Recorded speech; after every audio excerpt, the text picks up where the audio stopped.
Hello, I am Krishnamurthy Pammi. A risk is an uncertain event or condition that, if it occurs, can create the possibility of either negative effect or positive effect on project objectives.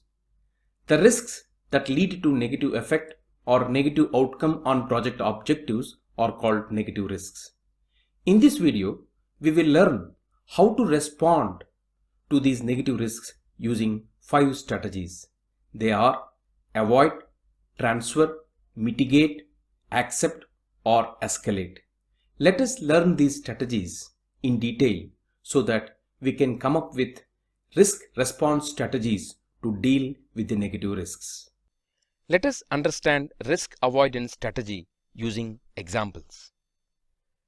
There are 6 features to be completed on a project, and feature 5 and feature 6 are highly complex, and we require highly skilled staff to complete these 2 features. Because our initial approach is to continue with the existing skill set available on the project, the team came up with a risk that says there is a schedule delay of 30 days for feature 5 and feature 6, as we do not have required number of skilled staff to complete the features in the scheduled time. One of the response strategy can be hire expensive skilled resources to work on the features 5 and 6 so that they will get completed on time as per the schedule. What are we doing? We are changing the plan. Initially, our plan was to complete all the features with the availability of existing resources. Now, we are taking change in our approach. For feature 5 and feature 6 itself, we wanted to hire highly skilled, highly costly resources so that these 2 complex features are completed on time. So, we are avoiding the risk from happening by changing the plan. The same risk can be addressed by reducing the scope. That means instead of completing feature 1 to feature 6, we are saying our project scope consists of feature 1, feature 2, feature 3 and feature 4 alone. That means we are removing the features 5 and feature 6 from the project scope. Because these 2 features are complex and problematic features, we are avoiding the risk by reducing the scope by taking the due approvals from stakeholders. This is another way to avoid this risk from happening. The team can come up with another alternate approach by taking due approvals from stakeholders is by extending the project schedule by 30 days. Yes, if these 2 features can take 30 days more than the planned schedule because we do not have sufficient skilled expertise available on the project, if the stakeholders approves 30 days more to our project schedule, the risk can be avoided. So, we are avoiding the risk by extending the project schedule here. Now, let us take another risk. For feature 4, the requirements were not clear, so the team came up with a risk that says that there is a high probability of scope creep and schedule delay of 15 days for feature 4. So, the response plan can be adequately document the required scope for feature 4 and take steps to monitor and control changes to feature 4 scope. What are we doing? By clearly clarifying the requirements to the team, we are avoiding the risk of scope creep and schedule delay. So, these are the various ways of risk avoidance strategy. Risk avoidance is when the project team acts to eliminate the source of threat or protect the project team from its impact. As we have seen, we can remove the cause of the threat, or we can extend the schedule, or we can change the project strategy, or we can reduce the project scope. These are the various methods we use to avoid the risk from happening. We are trying to make the probability as 0 for these risks. So, this is what is risk avoidance strategy is. Let us understand risk transfer strategy using an example. The same example where feature 5 and feature 6 are complex and it requires highly skilled people. So our team came up with a schedule delay of 30 days to complete these 2 features because we do not have the required skill set available readily on the project. To address this risk, One of the strategy can be contract the development of feature 5 and feature 6 to a vendor supplier who claim to have required expertise. We can get into an agreement with the third party supplier through a proper contract where we make an agreement that we are transferring the ownership and liability for specified risks to another party. For example, from the end user, if we do not complete the project on time or up to quality levels, if we incur certain loss, we can convert that loss as liability as part of the agreement to the third party supplier. What are we doing? We are trying to transfer whatever negative impact we are going to receive, we are trying to transfer that to the third party in terms of an agreement. This is how we can shield ourselves or protect ourselves. So, risk transfer involves shifting ownership of a threat to a third party to manage the risk and to bear the impact if the threat occurs. Risk transfer often involves payment of a risk premium to the party taking on the threat. The transfer can be achieved by range of actions which include but are not limited to the use of insurance, performance bonds, warranties, guarantees, etc.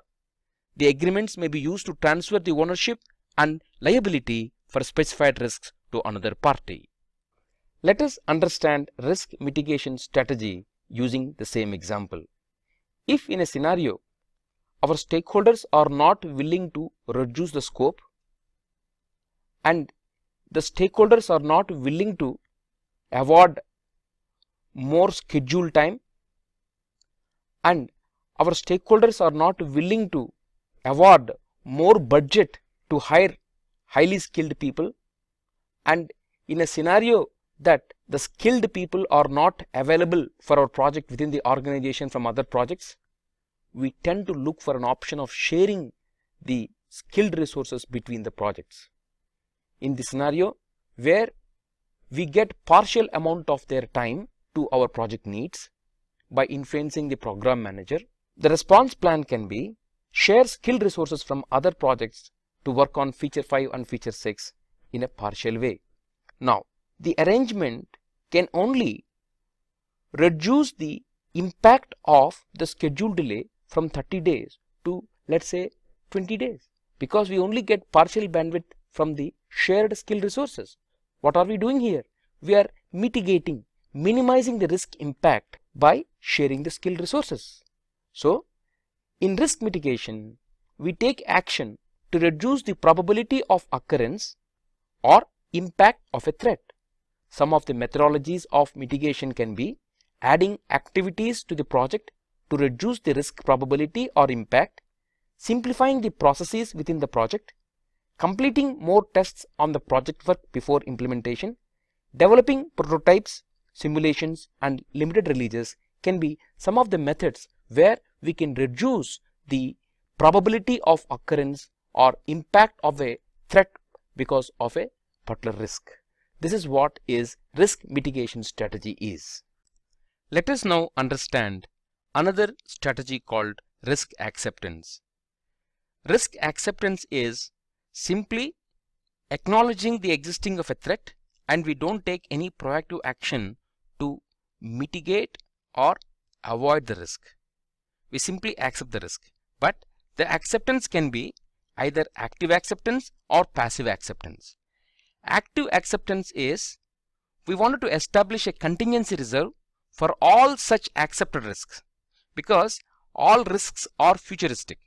So certain risk can happen, certain risk may not happen. So we will establish a contingency reserve in such a way that it caters to all accepted risks. So as part of active acceptance strategy, we will establish certain contingency reserve that includes amount of time, money or resources to handle the threat if it occurs. So as part of active acceptance strategy, we are accepting the risk, but if in case the risk occurs, we will take the necessary time, money and resources from our contingency reserve to address the risk. But whereas the passive acceptance, we don't take any proactive action, We will only do a periodic review of the threat to ensure whether it has occurred or not. If it occurs, we will try to control that impact within the estimated figures. So as part of passive acceptance, we don't take anything except regulating the risk to the estimated impact. So this is what is acceptance strategy is. The fifth strategy to deal with the negative risks or threat is risk escalation. Risk escalation is appropriate when the project team or a project sponsor agrees that the threat or negative risk is outside the scope of the project, or the proposed response plan to address that negative risk would exceed the project manager's authority. Escalated risks are usually managed at the program level, portfolio level, or other relevant part of the organization, and certainly not at the project level. The project manager takes extra mile in communicating the escalated risk to the concerned party in the organization so that they accept the ownership of that escalated risk. Till that extent, the project manager has to take the responsibility. Coming to the project risk register, we will only document the escalated negative risks or threats for information, but we do not take any further action on escalated threats. Thus, we have revisited 5 strategies to deal with negative risks or threats. They are avoidance, transfer, mitigation, acceptance, and escalate. I thank your interest to learn, and I look forward to add more value add sessions in future. Thank you.